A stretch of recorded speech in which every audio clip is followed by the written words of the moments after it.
Dios Todopoderoso y Eterno, nos acercamos a ti esta mañana, conscientes de nuestra gran necesidad. Nos acercamos en súplica, rogando en el nombre de tu Hijo Jesucristo, que tu Espíritu Santo actúe con poder por medio de la exposición de tu santa palabra, que tú actúes en nuestras mentes, en nuestros corazones, de manera que nuestra actitud al escuchar tu santa palabra predicada sea una actitud de reverencia, de atención. Que tu Espíritu Santo abra los ojos y los oídos espirituales para recibir tu revelación, la revelación de tu santa palabra escrita.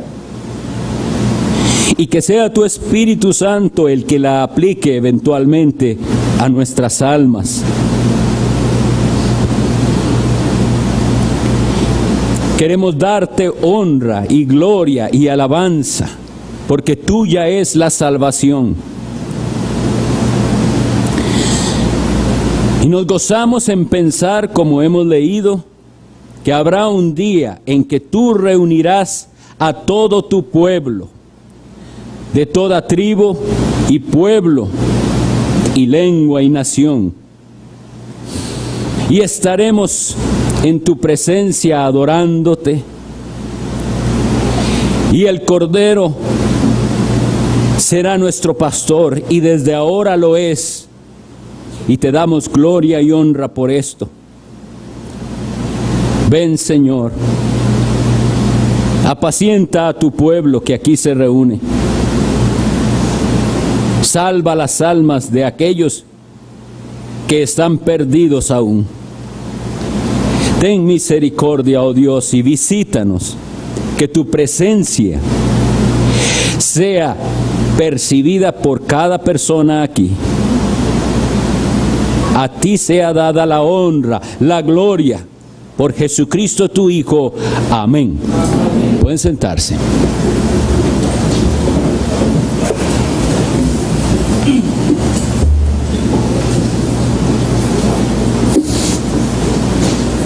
Voy a pedirles que abramos la Sagrada Escritura en la Epístola de Judas.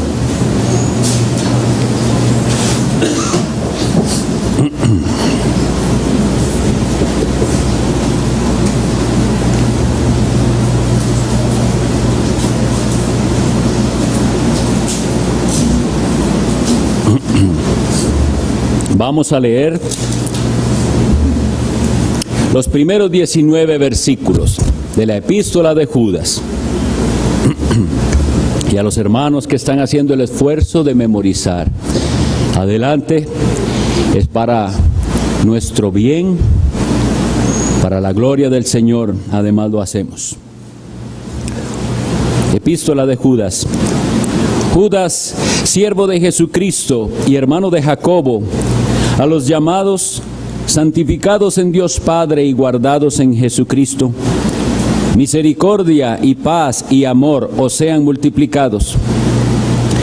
Amados, por la gran solicitud que tenía de escribiros acerca de nuestra común salvación, me ha sido necesario escribiros exhortándoos que contendáis ardientemente por la fe que ha sido una vez dada a los santos. Porque algunos hombres han entrado encubiertamente, los que desde antes habían sido destinados para esta condenación. Hombres impíos que convierten en libertinaje la gracia de nuestro Dios y niegan a Dios el único soberano y a nuestro Señor Jesucristo. Mas quiero recordaros, ya que una vez lo habéis sabido, que el Señor, habiendo salvado al pueblo sacándolo de Egipto, después destruyó a los que no creyeron y a los ángeles que no guardaron su dignidad, sino que abandonaron su propia morada, los ha guardado bajo oscuridad en prisiones eternas para el juicio del gran día. Como Sodoma y Gomorra y las ciudades vecinas, las cuales, de la misma manera que aquellos, habiendo fornicado e ido en pos de vicios contra naturaleza, fueron puestas por ejemplo, sufriendo el castigo del fuego eterno. No obstante, de la misma manera, también estos soñadores mancillan la carne, rechazan la autoridad y blasfeman de las potestades superiores. Pero cuando el arcángel Miguel contendía con el diablo, disputando con él por el cuerpo de Moisés, no se atrevió a proferir juicio de maldición contra él, sino que dijo: el Señor te reprenda. Pero estos blasfeman de cuantas cosas no conocen, y en las que por naturaleza conocen se corrompen como animales irracionales. ¡Ay de ellos! Porque han seguido el camino de Caín y se lanzaron por lucro en el error de Balaam y perecieron en la contradicción de Coré. Estos son manchas en vuestros ágapes, que comiendo impúdicamente con vosotros se apacientan a sí mismos.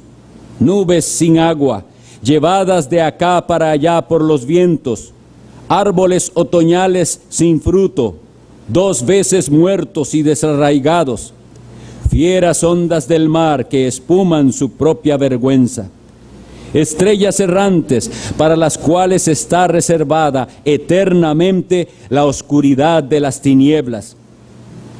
De estos también profetizó Enoc, séptimo desde Adán, diciendo: He aquí, vino el Señor con sus santas decenas de millares, para hacer juicio contra todos, y dejar convictos a todos los impíos de todas sus obras impías que han hecho impíamente, y de todas las cosas duras que los pecadores impíos han hablado contra él.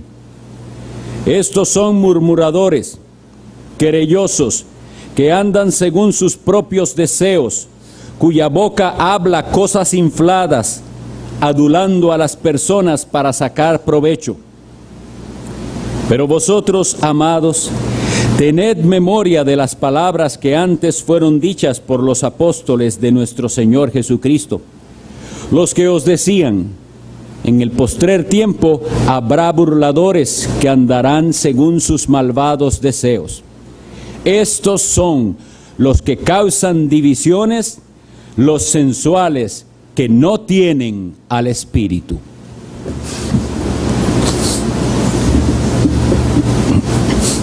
En nuestra serie de sermones basados en esta epístola, hoy tenemos la exposición en el versículo 19. Y antes de empezar, quisiera hacer una vez más la aclaración con respecto a la clase de apóstatas a los que se refiere esta epístola de Judas. No son la misma clase de apóstatas que hemos estudiado y estudiaremos en la carta a los hebreos, porque esos serán una clase de apóstatas que de una manera abierta y clara desecharon a Cristo para volver a su antigua religión judía. Entonces la apostasía de la que nosotros hablamos es una apostasía encubierta, es una apostasía de la cual el mismo apóstata no es consciente, es un falso cristiano. Él piensa ser cristiano y ya ha caído, ya se ha desviado de la verdad. Y también esto incluye, por supuesto, a los falsos maestros de los cuales hemos venido estudiando. Personas que por sus creencias y por su conducta han traído afrenta al Evangelio de Jesucristo y al cristianismo. Pero entonces hoy vamos a basar nuestra exposición en este versículo 19 que dice: estos son los que causan divisiones, los sensuales que no tienen al Espíritu. Y entonces volvemos a considerar más detalles en cuanto a esta clase de apóstatas. Vamos a dividir el sermón entonces en solo 3 puntos, que es analizar las divisiones de las que aquí nos habla Judas, entender qué es la sensualidad en la cual viven estos falsos cristianos, Y cerraremos con el tema importantísimo de el Espíritu Santo y qué es tenerlo. Entonces, lo primero que debemos decir es que lo que está de mal con las divisiones es más bien la causa de la división. Hay divisiones que son pecaminosas, pero hay otras que son necesarias. Entonces, vamos a ir por muchos versículos en las Sagradas Escrituras, viendo diferentes clases de divisiones para entender esto. Si nosotros leemos la primera epístola a los Corintios, por ejemplo, desde el inicio el apóstol Pablo habla de una clase de división que es pecado. Había partidismo en la iglesia. Estas son divisiones pecaminosas. Habían seguidores de líderes y unos estaban diciendo yo soy de Pablo y otros decían yo soy de Apolos. Ese tipo de divisiones son pecaminosas, hombres siguiendo a hombres. Nosotros somos la iglesia de Jesucristo, seguidores del Señor Jesucristo. Entonces, eso es lo primero que tenemos, las divisiones que se forman por partidismo, es decir, simplemente porque este es el líder al que a mí me gusta, el que a mí me cae bien. Una cuestión completamente subjetiva, de gustos personales. Me gusta como él lo hace, pero no hay una razón correcta para dividirse. No es por causas bíblicas. Y sin embargo, hay otras veces en las cuales ciertas divisiones se darán por la necesidad de que se note quiénes son los verdaderos seguidores de Cristo. En la primera epístola a los Corintios también, pero ya en el capítulo 11, esa referencia que di anterior era, para los que toman notas, era 1 Corintios 3:4, cuando él les dice, si ustedes están divididos en partidos, eso es pecado, eso está mal. Pero luego, en 1 Corintios capítulo 11, cuando él está hablando y dice, yo he oído que entre ustedes hay divisiones, disensiones. Después él más bien aclara el apóstol diciendo, y es necesario que se dé esto para que se muestre quiénes son los aprobados, quiénes son los que al enfrentar esta situación van a comportarse como verdaderos cristianos y van a ponerse del lado de Cristo y de las Escrituras, o quienes van a ser seguidores de hombres. Eso lo tenemos entonces en 1 Corintios 11:19. Y sin embargo hay otra clase de separación que más bien entonces es mandada, ordenada por el Señor. En las palabras que están escritas en 2 Corintios 6:17, el Señor dice, cuando está hablando de esas uniones ilícitas que se dan entre cristianos y no cristianos, esas mezclas, el Señor dice, salid, y se hace referencia a algo del Antiguo Testamento que el profeta había dicho, salid de en medio de ellos. Como ven, ya esta es otra clase de división. Estamos llamados a separarnos, pero por razones bíblicas y en los casos correctos. Y para esto, como veremos, necesitamos ese auxilio del Espíritu Santo y ese apego a la Biblia para no estar haciendo separaciones que son más bien pecado. Hay que apartarse de la mundanalidad, de un cristianismo falso. Y el llamado se vuelve a repetir cuando en Apocalipsis 18 se describe a la gran ramera. Se dice en Apocalipsis que esa mujer se le llama Babilonia la Grande, la madre de las rameras y de las abominaciones de la tierra. Y de ella hay que separarse. Y ese quisiera leerlo para ustedes, ya que estábamos ahí cerquita. Apocalipsis 18:4.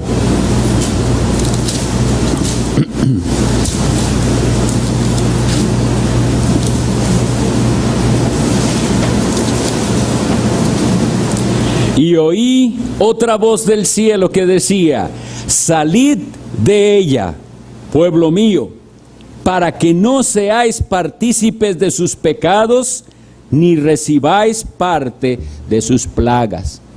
Entonces, mis hermanos, lo que quiero aclarar, estas cosas de las que estoy hablando, es necesario primero saberlas para no confundir lo que dice el versículo que dice que esos, los falsos apóstoles, los falsos maestros, son los que causan divisiones. Pero esas son las divisiones pecaminosas por causas que ahorita vamos a ver, pero hay una clase de división necesaria que Dios nos manda a separarnos de la falsa religión, del falso cristianismo, un cristianismo que se ha desviado de la Escritura.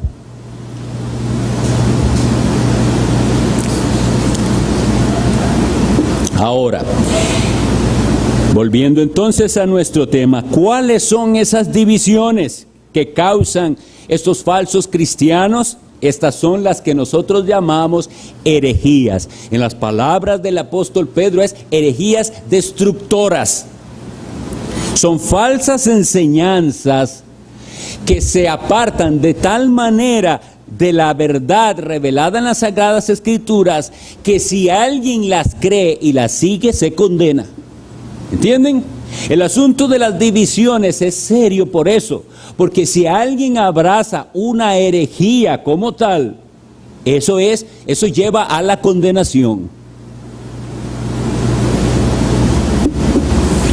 En la segunda carta de Juan, capítulo 1, versículo 9, nos dice que los que no perseveran en la doctrina de Cristo no tienen a Dios.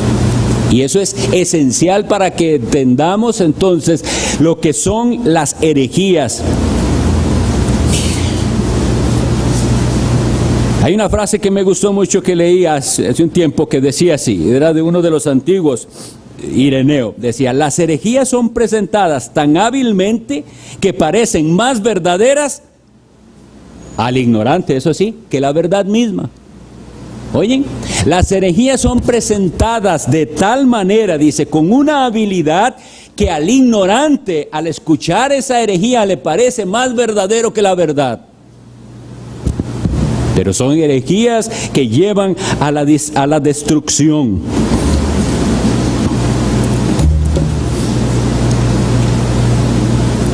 La doctrina de Cristo, nosotros tenemos que estar firmes en quién es Cristo, qué enseña la Biblia sobre Cristo, cómo es Dios. No creer en el Dios que se revela a sí mismo en las Escrituras como el Dios Padre, Hijo y Espíritu Santo. Eso es una herejía que lleva a la destrucción a la persona que la crea.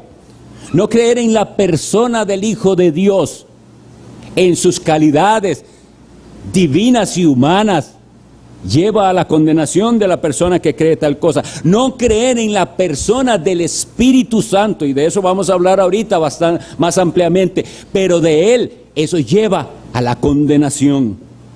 Tener conceptos equivocados de Dios mismo y de cómo es salvado el hombre. Como hemos repetido muchas veces, y no nos cansaremos de decir, toda religión falsa, toda se basa en lo que el hombre hace para llegar a Dios. Y si la salvación que usted ha escuchado o que escuche en cualquier parte se basa en lo que el hombre hace, eso es un mensaje falso. El mensaje único y verdadero del Evangelio es lo que Dios hizo en su Hijo Jesucristo para salvar a pecadores como nosotros. También al analizar estas divisiones, considero que es importante que entendamos las divisiones que se dan entre los cristianos, que son necesarias, pero que no son por herejías. ¿A qué me refiero? A las divisiones dentro del protestantismo evangélico. Hay divisiones que necesariamente tienen que darse porque hay hermanos nuestros que entienden las cosas diferente en ciertos aspectos que no son esenciales para la salvación. ¿A qué me refiero? Al gobierno de la iglesia. Al gobierno de la iglesia. ¿Cómo debe funcionar una iglesia? Nosotros creemos que cada asamblea local debe ser independiente. Esa es nuestra convicción bíblica. Hay hermanos nuestros que no creen así y funcionan de una manera diferente.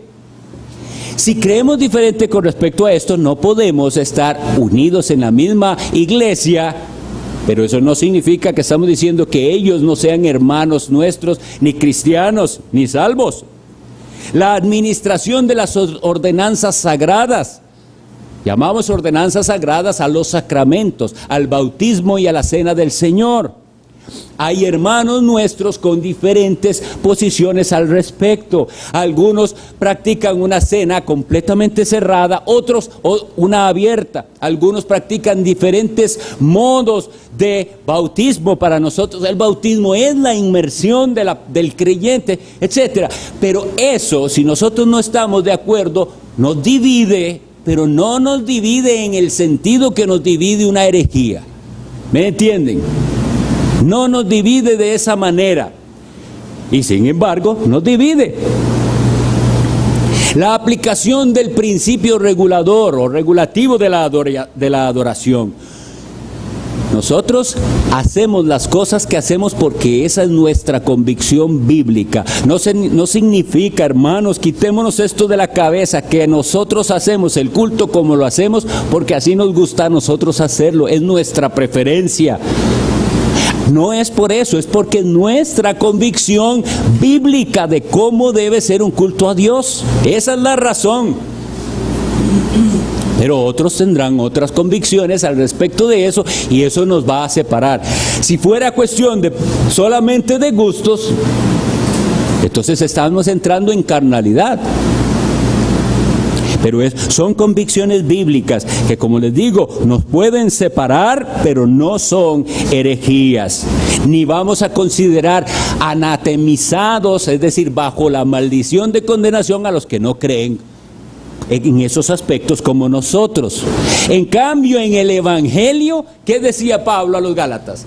Que si nosotros o un ángel, véalo como lo está poniendo él. Nosotros no creemos en apariciones de ángeles y esas cosas, pero lo que está diciendo es, si apareciera un ángel y les da algo diferente de lo que os hemos anunciado, sea anatema, una herejía, está bajo la maldición, bajo la condenación. Hermanos, es una bendición tan grande estudiar la Biblia así detenidamente. Y nosotros podríamos de este versículo dar no un sermón, sino 3 sermones. Uno al respecto de las divisiones, otro sobre la sensualidad y carnalidad y otro o muchos sobre el Espíritu Santo. Pero tenemos un tiempo limitado y vamos a hacerlo, a aprovecharlo. Y por eso vamos a dejar hasta aquí este tema y entendamos, los falsos no están buscando la gloria de Dios ni la unión de los creyentes, sino que tienen intereses personales, como lo habíamos visto la vez pasada. ¿Ellos por qué hacen la cosa? ¿Por qué hacen las cosas los falsos? Para buscar provecho ellos. Entonces las divisiones se dan no por la gloria de Dios, no buscando la gloria de Dios. Como los puritanos que fueron expulsados y ellos mismos tuvieron que salir de aquella iglesia de Inglaterra porque ellos dicen, es que ustedes tienen un culto que todavía está contaminado con todo el paganismo de Roma. No podemos, son divisiones diferentes, pero los falsos maestros buscan provecho para sí mismos. Y como habíamos leído, adulan a las personas para sacar provecho. Pero en otras ocasiones es simplemente, como veremos, en su error. Ellos están engañados ellos mismos y la Biblia dice, y así continuarán, engañando y siendo engañados. Seamos muy entonces cuidadosos con las divisiones. Tienen que ser solamente aquellas que son por la gloria de Cristo, por el honor del Evangelio, por la verdad, porque eso es lo que nos va a unir. Entonces aquí dice que esos falsos maestros causan divisiones y después los llama los sensuales. En eso vamos a detenernos unos minutitos para saber qué es esa palabra sensuales. Eso viene de sensualidad, viene de los sentidos. Y realmente lo que tenemos que entender es que son personas carnales. no convertidos, no tienen un corazón nuevo. Por lo tanto, sus afectos y su manera de pensar es carnal. Y ellos van a mostrarlo así en su conducta. Son personas que lo que buscan es su propia conveniencia. También lamentablemente debemos meter aquí el sentimentalismo. Nosotros, si queremos apartarnos de eso, porque recuerden que otra de las cosas que hemos dicho es, no solo venimos aquí a hablar mal de los falsos maestros y de los apóstatas y de los falsos profetas, sino a ver, de esas características que la Biblia dice que tienen los falsos, ¿habrá algo en mí? ¿Tendré yo parte de eso? Porque estamos llamados a limpiarnos de esas cosas. Y ese sentimentalismo, es decir, tomar decisiones por sentimentalismo, es ser un sensual. Nosotros no tenemos que hacerlo basados en nuestros sentimientos, en simplemente un análisis sensorial. Eso lo hacen los mundanos. Ahora que digo mundanos, la mundanalidad, esa es una marca de los sensuales. La mundanalidad. ¿Qué hacen ellos? Procurar acomodar el cristianismo al mundo. El cristianismo es un camino estrecho, pero hemos de haber entrado primero por la puerta estrecha que es Cristo, y es contraria al camino ancho que lleva a la perdición. Pero los falsos quieren acomodarlo y pensar que se puede seguir a Cristo caminando todavía por la senda ancha. Y entonces, ¿cómo lo hacen? Introduciendo prácticas mundanas dentro de la iglesia. Ahora, vean lo que hay detrás de esto. Seamos bien cuidadosos. Cada vez que nosotros estamos, aún con buenas intenciones, ¿a qué llamo yo buenas intenciones? A cuando dicen, es por alcanzar a los perdidos que yo lo voy a hacer. Hago modificaciones y uso los métodos del mundo y no aquello único que ha dejado el Señor para la salvación de los pecadores, la predicación de la palabra de Dios, el Evangelio. Entonces, como no creo esto, realmente lo que está haciendo la persona, aunque sea con buena intención, es avergonzándose del Evangelio. Así que habíamos aprendido ese versículo que dice, yo no me avergüenzo del Evangelio porque es poder de Dios. Si lo vamos a aplicar a nuestra vida personal y de iglesia, significa, yo no me avergüenzo del Evangelio, solo creo que ese es Evangelio lo que usa Dios para salvar almas. Y por lo tanto no tengo por qué introducir en la iglesia ningún método mundano, ninguna estrategia, ningún truco para pescar gente. Yo voy con el poder de Dios a predicar el Evangelio. Los sensuales no. Los sensuales van a idear formas para alcanzar o para hacer los objetivos de la iglesia. El enfoque entonces del sensual es humanista, contrario al que se nos manda la Biblia, centrado en Cristo. ¿Cómo sabemos si algo de esa sensualidad nos ha afectado a cada uno de ustedes y a mí? Bueno, en la toma de decisiones. La Biblia dice en el Salmo 15:4 que el hombre íntegro es aquel que aunque juró contra sí mismo no va a cambiar. Esa no es las frases exactas y por lo tanto mejor voy a buscarlo para leerlo exacto. Salmo 15:4 dice esto: aquel a cuyos ojos el vil es menospreciado, dice, pero honra a los que temen a Jehová. Y esta es la frase que quería decirles: el que aún jurando en daño suyo, no por eso cambia. Es decir, en nuestra toma de decisiones, nosotros no vamos a cambiar de opiniones según nuestra conveniencia personal, sino según los principios bíblicos. Nosotros debemos ser personas que nos sostenemos en nuestros principios. Si lo que lo gobierna a usted son sus sentimientos y sus emociones y no los principios bíblicos, usted ha caído en la sensualidad también. En la toma de decisiones se ve también cuáles son nuestras prioridades. Entonces, cuando alguien va a escoger una carrera profesional, ¿cómo lo hace? ¿De una manera sensual, viendo dónde va a ganar más dinero? ¿O está diciendo, Señor, en esto podré glorificarte? ¿Podré usar los dones que me has dado al beneficio de otros? En la escogencia de un trabajo,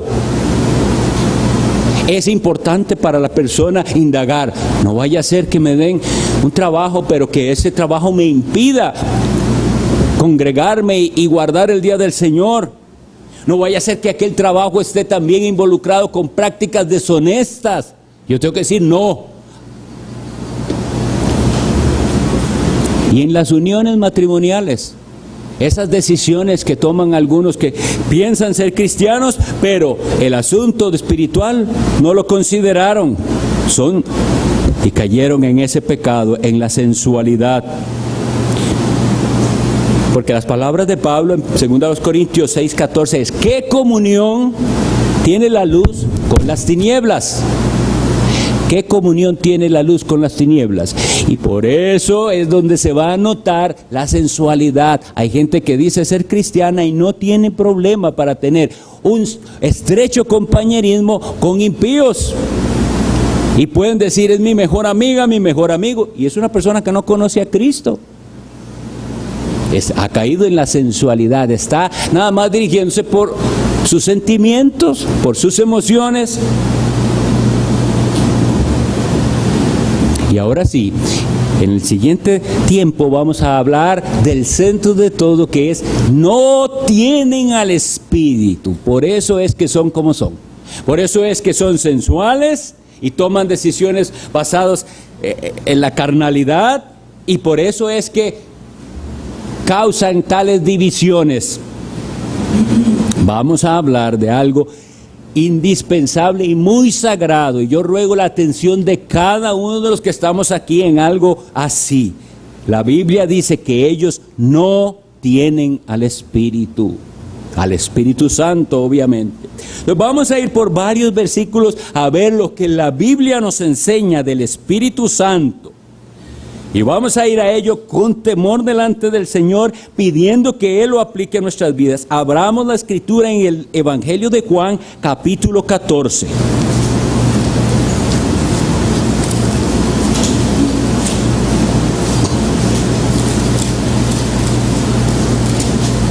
Y voy a leer para ustedes los versículos del 15 al 18.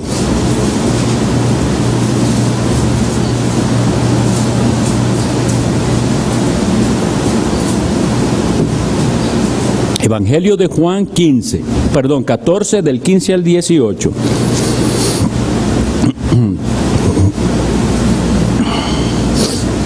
El Señor Jesucristo le dijo a sus discípulos: si me amáis, guardad mis mandamientos. Y yo rogaré al Padre, y os dará otro Consolador, para que esté con vosotros para siempre. El Espíritu de verdad, al cual el mundo no puede recibir, porque no le ve ni le conoce, pero vosotros le conocéis, porque mora con vosotros y estará en vosotros. No os dejaré huérfanos, vendré a vosotros. Lo primero que tenemos que enfatizar y tener bien claro es que el Espíritu Santo es alguien y no algo. Es alguien. Y es alguien prometido por Cristo a sus discípulos antes de regresar a la gloria con el Padre. Y es muy importante que al leer esta frase, y os dará otro Consolador, recordemos lo que también se nos había enseñado, indispensable, que esa palabra otro en el griego no es el otro de nosotros en español, es otro que significa otro de la misma clase. Entonces Jesucristo está diciendo: yo rogaré al Padre y os dará otro consolador de la misma clase para que esté con vosotros a veces. Oh, aquí dice para siempre. Y después lo describe y dice que es el Espíritu de verdad. Dice entonces que el mundo no lo ve ni le conoce. ¿De qué está hablando cuando dice que el mundo no ve al Espíritu? Si está hablando de un espíritu. Nadie realmente puede ver un espíritu. No es algo físico o material. Y eso nos hace entender que estamos hablando de los ojos espirituales. Porque hay ceguera espiritual y no puede ver al Espíritu de Dios. No puede reconocer al Espíritu de Dios, al Espíritu Santo. No le conoce el mundo al Espíritu Santo. Ahora habla a los discípulos y les dice: pero vosotros le conocéis. Esto debe haber asombrado a los discípulos. Ustedes, discípulos míos, ustedes conocen al Espíritu Santo. Y después les dice: mora con vosotros. ¿Qué es morar? Morar es vivir, habitar. Habita con ustedes. Y ellos deben estar admirados a ese momento. Dice que nosotros conocemos al Espíritu Santo. No lo hemos visto. Dice que vive con nosotros. ¿Por qué pudo Jesucristo decirles esto? Entendamos que después dice: y luego, algo que pasará después, estará en vosotros. Así como Cristo, cuando fue consultado por Felipe, que le dice: muéstranos al Padre y nos basta. Y él dice: ¿a quién quiere usted que le muestre? El que me ha visto a mí, ha visto al Padre. Es igual con el Espíritu Santo. Ellos no sabían. Al tener a Cristo tenían al Espíritu Santo, pero no lo tenían en ellos aún, estaba con ellos. Pero llegaría un día en que vendría a habitar con ellos, el día de Pentecostés, en el que Dios envió su Espíritu Santo. Porque eso es lo mismo que se puede decir. Así como dijo Cristo a Felipe: es que el Padre y yo uno somos. Es lo mismo que les está diciendo ahora: miren, el Espíritu Santo y yo no somos dos dioses, es un mismo Dios. Entonces, ahora está así con ustedes, pero llegará un día en que vendrá a estar en ustedes. Y Él está descrito, como les decía, es alguien descrito como el Espíritu de verdad, un guiador y un maestro. Veamos en el versículo 26 de Juan 14. Dice: mas el Consolador, le llama ahora el Consolador, el Espíritu Santo, a quien el Padre enviará en mi nombre. Él os enseñará todas las cosas y os recordará todo lo que yo os he dicho. El Espíritu Santo es el maestro de los cristianos. Él es el que les enseña y les recuerda las palabras de Cristo. Y por eso les decía, la negación del Espíritu Santo como una persona es una herejía destructora. Lleva a la condenación. Lo mismo que blasfemar contra el Espíritu Santo es un pecado que, según Mateo 12:32, no tiene perdón jamás. Y vean lo interesante, porque dice: y el que dijere una palabra contra el Hijo del Hombre le puede ser perdonado, pero al que hablare contra el Espíritu Santo no le será perdonado, ni en este siglo ni en el venidero. Y eso lo que quiere decir es nunca. Solo hay este siglo o el venidero, ¿verdad? Entonces nunca tendrá perdón. Y el mundo no ha recibido ese Espíritu, pero los creyentes lo han recibido. Una vez que tenemos bien claro que el Espíritu Santo es alguien, que es Dios mismo, la tercera persona de la divinidad, de la deidad, que nosotros por conveniencia en concepto llamamos Trinidad. ¿Qué significa eso? Tres en unidad, tres que son un solo Dios. No ponemos enfatizar suficiente cuán importante es esto, porque no creer en el Dios Trino es no creer en el Dios verdadero y no tener salvación. Hoy estamos hablando del Espíritu Santo, pero a veces el Espíritu Santo también hay unas referencias simbólicas a Él que nos ayudan, si vamos a los textos, a entender por qué aquí dice no tiene. Es algo que yo puedo tener o no tener. Y vamos a ir a estos versículos. Primero necesitamos entender que el Espíritu Santo es comparado con un sello de pertenencia. Un sello de pertenencia. Romanos 8:9, leamos por favor.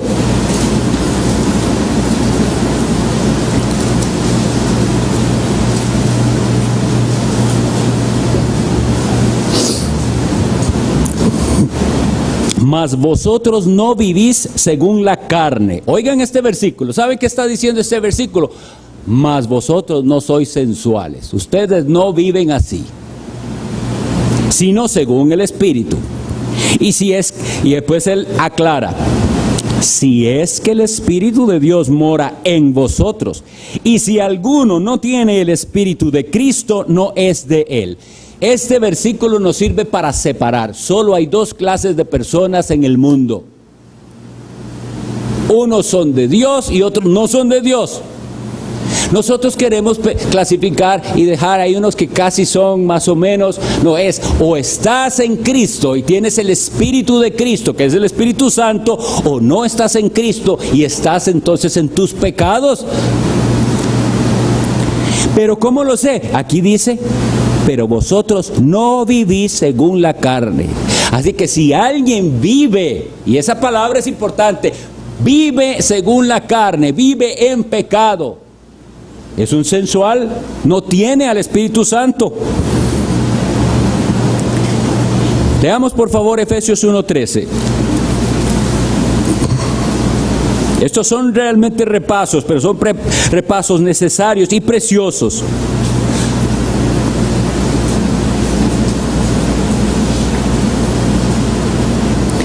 En Efesios 1:13 viene hablando de Cristo, en todo el contexto, en Cristo, en quien tenemos redención, en Él asimismo tuvimos herencia, en Cristo, etc. Muchas veces en este capítulo, por lo menos unas 7 veces se dice en Cristo. Y en el 13 nos dice, en Él también vosotros. Oigan esto: habiendo oído la palabra de verdad, el evangelio de vuestra salvación, y habiendo creído en Él, fuisteis sellados con el Espíritu Santo de la promesa. Leamos en la misma epístola, capítulo 4, versículo 30. Lo que se nos manda a los cristianos. Dice: y no contristéis, esa palabra significa entristecer, no entristezcan al Espíritu Santo de Dios, con el cual fuisteis sellados para el día de la redención. Y por eso es que esa frase tiene sentido. No tienen al Espíritu. Estamos hablando de esas referencias. No tiene el sello. Eso es lo que significa. No tiene el sello de Dios. Hoy vimos y leímos 144,000 sellados. 144,000, número simbólico, ¿verdad? No son 144,000 contados con los dedos. Es un número simbólico de sellados. ¿Qué es ese sello? Sino este del que estamos hablando hoy, el Espíritu Santo. Y esa palabra sello, vean qué bonita es la definición. Es una marca que queda estampada, impresa y señalada. Es una marca que ¿quién pone? Dios mismo. No es algo físico. Y por eso no se borra. Es una locura pensar que que tenía el sello y después ya no lo tiene. Tiene el sello de Dios. Y dice Cristo que Él estará con nosotros, ¿cómo? Para siempre. O usted está sellado o está sin el sello de Dios. Y usted entonces es uno de los sensuales. Es una marca que queda estampada, una marca de pertenencia, y es también la garantía de la salvación. Se le llama las arras. Leamos 2 Corintios 1:22.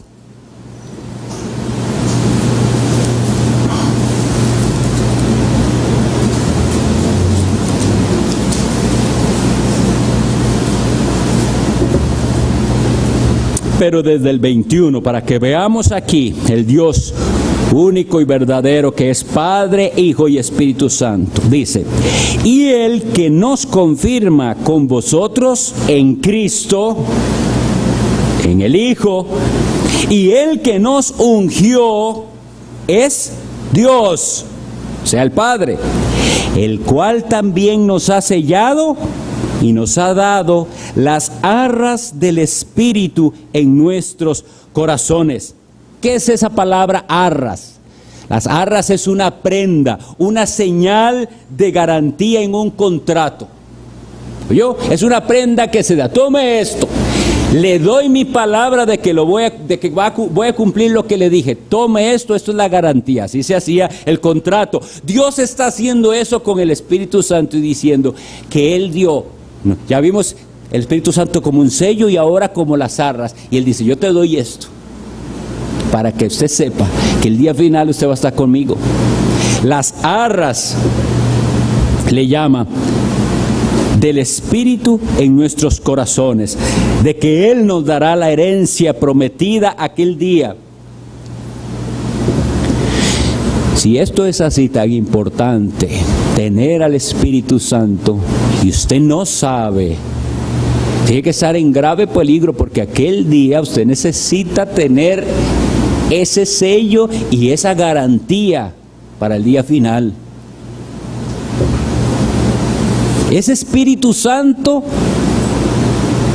estaba también en los antiguos. Pedro nos dice en 1 Pedro 1:11 que en los profetas estaba el Espíritu de Cristo. Es el Espíritu que inspiró la Sagrada Escritura. Y para los que tienen interés, hay un estudio muy bueno de 3 meses que hace años se dio aquí de neumatología, es decir, de la doctrina del Espíritu Santo en el Antiguo y Nuevo Testamento. Es un tema precioso. Vayan los que puedan y vuelven a repasar esto. Pero el Espíritu Santo hoy tenemos que entender esto básico. Usted o lo tiene o no lo tiene. Y si usted piensa que lo tiene, no tiene que entenderlo como algo, lo tengo ahora y después no sé si lo tendré. Porque así no funciona. Dios hace una promesa y Dios la cumple. Dios sella a los suyos y no hay nada, ni poder en el cielo, ni en la tierra, ni en el infierno, de quitar el sello de Dios, ni quitar esa marca que Dios puso. Lo que pasa es que muchos de los que se creen cristianos no tienen esa marca y por lo tanto no son cristianos. ¿Por qué? Porque les han enseñado una falsedad al respecto de qué es tener el Espíritu Santo. Es haber sido sellado por Dios, es haber sido cambiado en su corazón, es haber sido dado nuevos afectos, nuevos intereses. Ahora amo a Cristo y quiero seguirle a Él, antes no. Pero si la gente cree que el Espíritu Santo, tenerlo es las cosas que se le han enseñado, que son experiencias emocionales, pasajeras, experiencias sensoriales, temblar, desmayarse, llorar, sudar, hablar en lengua supuestamente. No es eso lo que enseña la Escritura. Es el sello de Dios, es las arras de nuestra herencia y es el que nos hace vivir luchando contra el pecado y venciendo. Así lo leímos, ¿verdad? Nosotros no vivimos conforme a la carne, sino conforme al Espíritu. Y si alguno no tiene el Espíritu de Dios, no es de él. El Espíritu de Dios es la marca de que usted le pertenece a Dios. Y es un espíritu de unidad. Y por eso es que se reconocen entonces estos falsos, porque quiebran la unidad del Espíritu. Vamos a ver ahí en Efesios 4, capítulo 4, versículo 3.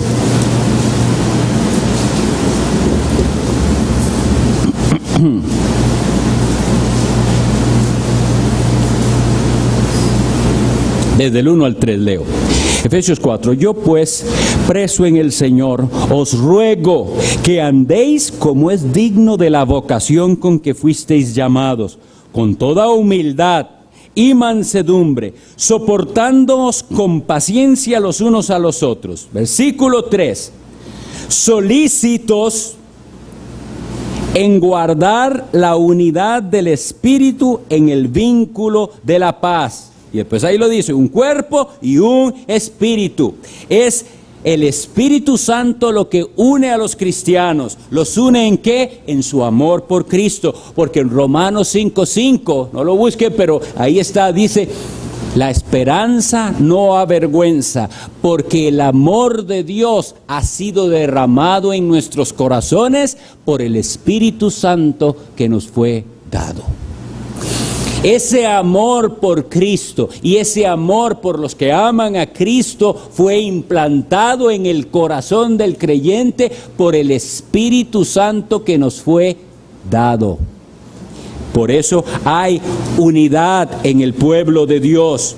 Por eso amamos a todo aquel que ama a Cristo. Y por eso nos identificamos con todo aquel que exalta a nuestro Señor y Salvador Jesucristo. Pero aquí tenemos entonces que preguntarnos, ¿qué es lo que usted lo une con la gente que usted está unida? Todos tenemos un círculo de personas allegadas. ¿Qué es lo que lo hace estar cerca de ellos? ¿Qué es lo que le une a ellos? Lamentablemente es, en muchos casos, lo mismo que une a los del mundo. Los del mundo se unen también en clubes, en equipos, en fraternidades, en sociedades. El mundo lo hace. ¿Basado en qué?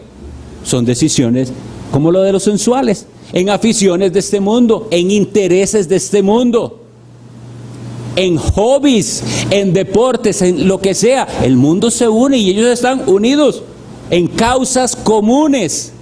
Pero nada de eso es la unión espiritual que tienen los hijos de Dios, los creyentes, porque a ellos lo que los une es el Espíritu Santo. Una misma esperanza de que estamos aguardando al Salvador, al que nos salvó y prometió volver por nosotros. Y que mientras tanto nos dio a su Espíritu Santo para que esté ya no solo, como decía, con nosotros, sino en nosotros. Y que estará con nosotros para siempre. Juan 16:14 nos dice muy claramente, entonces, si necesitamos identificar si está el Espíritu Santo en nosotros o no, si está el Espíritu Santo en esta iglesia o no. 16:14. Estamos hablando del Espíritu Santo.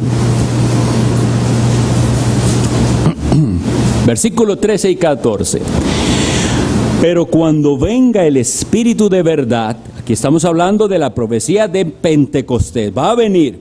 Cuando venga, Él es alguien, os guiará a toda la verdad, porque no hablará por su propia cuenta, sino que hablará todo lo que oyere y os hará saber todas las cosas que habrán de venir. Él, el Espíritu Santo, me glorificará, porque tomará de lo mío y os lo hará saber. Entonces veamos cómo ocurrió y cómo tiene que seguir ocurriendo. Cuando el Espíritu Santo vino en aquella manifestación milagrosa el día de Pentecostés a habitar en los creyentes, Él iba a tener un propósito, o varios, pero uno de ellos dice que Él nos iba a guiar a la verdad. ¿Cómo? ¿Dando una revelación nueva? No. Trayendo a la memoria de aquellos hombres las enseñanzas de Cristo, tomándolo de Cristo y dándolo a los suyos. Hoy en día es igual. ¿Cómo sé yo dónde el Espíritu Santo está actuando? Cuando Él toma las palabras de Cristo y nos las da a nosotros y glorifica a Cristo. No es con palabras nuevas, es recordándonos las palabras de Cristo. No es desenfocando nuestra atención de Cristo, es más bien llevándonos a Cristo.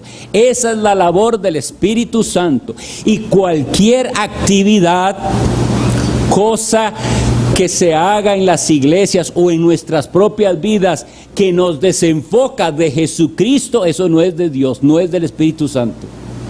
Lo que sea. ¿Cómo sé que es del Espíritu Santo? Porque me lleva a glorificar a Cristo y porque me da más de Cristo y porque me recuerda más la obra de Cristo. Una iglesia llena del Espíritu Santo y donde el Espíritu Santo se mueve es donde la atención está fija en Jesucristo, en el Hijo de Dios. Eso es una iglesia dirigida por el Espíritu Santo, no desenfocados de Cristo el Salvador. Y por eso nos tenemos que hacer esas preguntas. Lo que hacemos glorifica a Cristo, lo que decimos glorifica a Cristo, lo que nosotros como iglesia decidimos glorifica a Cristo. Termino con 3 breves observaciones para que concluyamos aplicando la palabra de Dios a nuestras vidas. Como les decía, hay muchísimo más que decir y precioso al respecto de este tema. Pero entonces, hemos hablado de las divisiones y ¿qué vamos a hacer? ¿Cómo se resuelve eso? Los antiguos encontraron maneras, o más bien no encontraron, se vieron forzados a hacer cosas para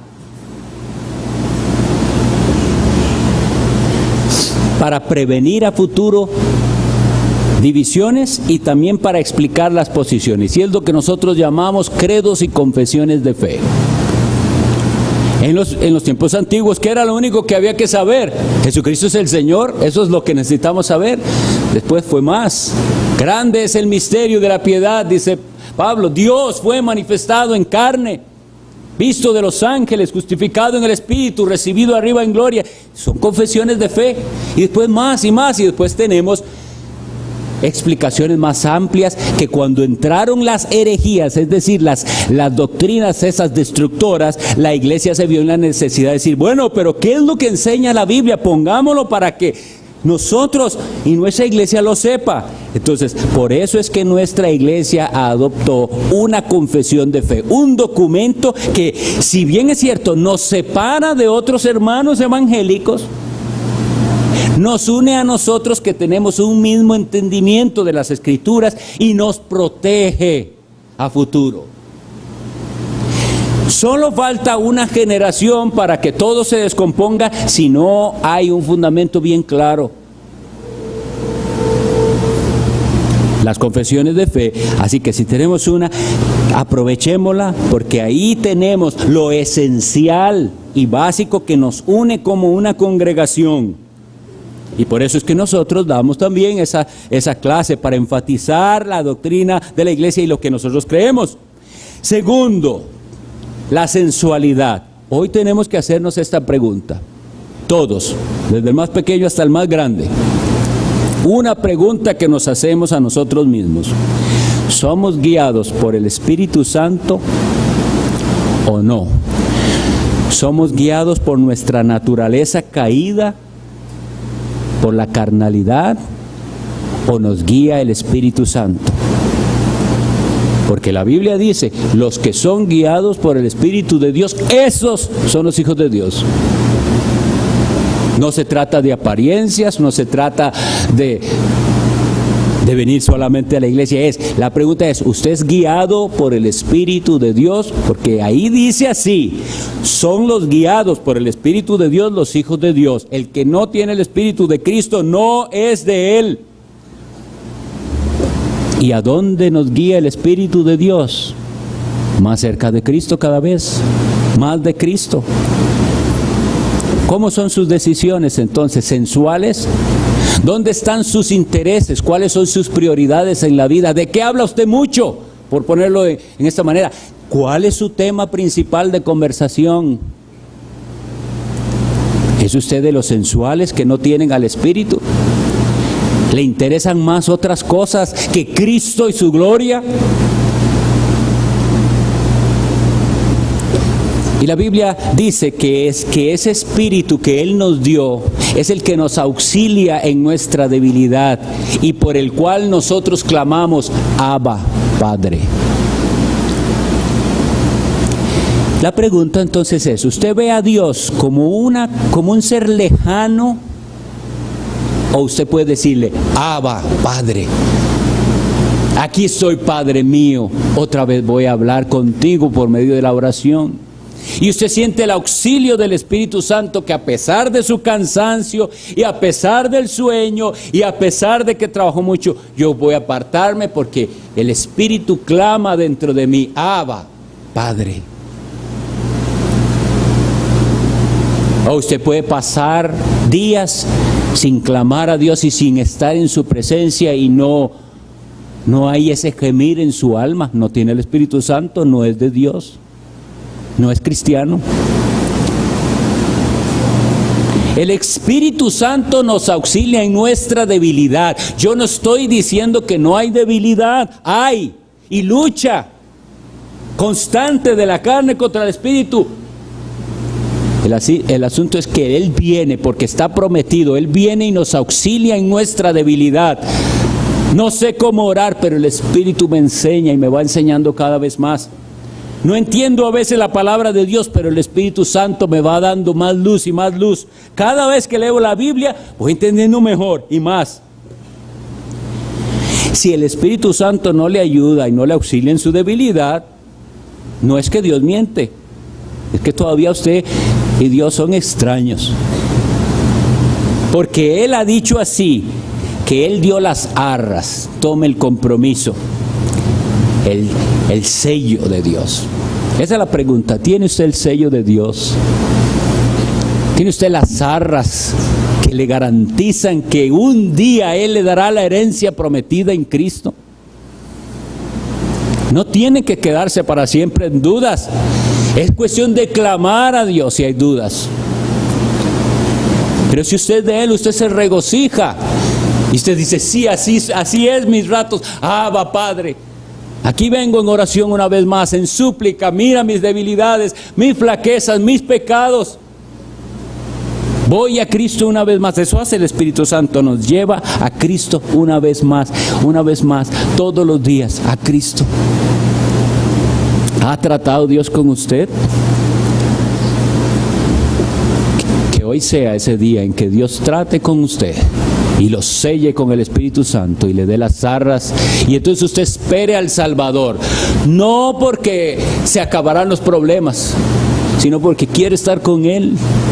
Queremos estar con aquel que dio su vida por nosotros, que derramó toda su sangre por redimirnos y ganar el perdón de nuestros pecados.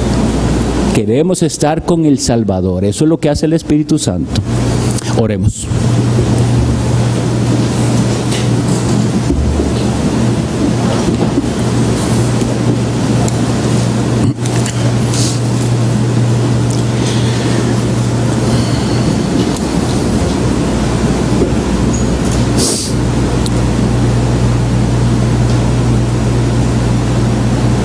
Bendito Dios, nos presentamos delante de ti, clamando, invocando a Jesucristo tu Hijo y creyendo en esa promesa de tu Santo Espíritu.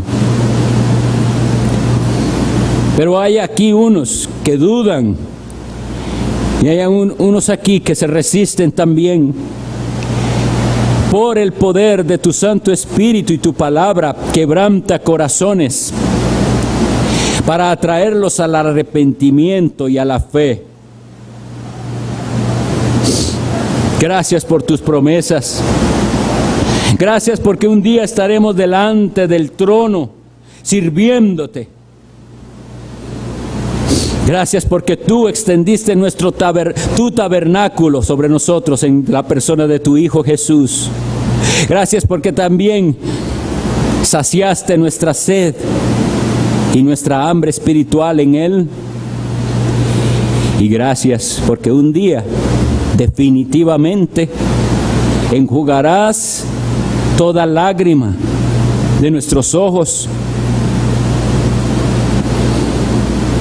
Y Cristo, que hoy nos apacienta por medio de su palabra y su espíritu, un día nos apacentará de una manera real y verdadera y visible.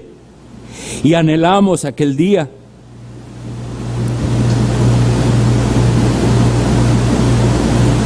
Y el Espíritu y la iglesia dicen, ven. Y el que oye diga, ven.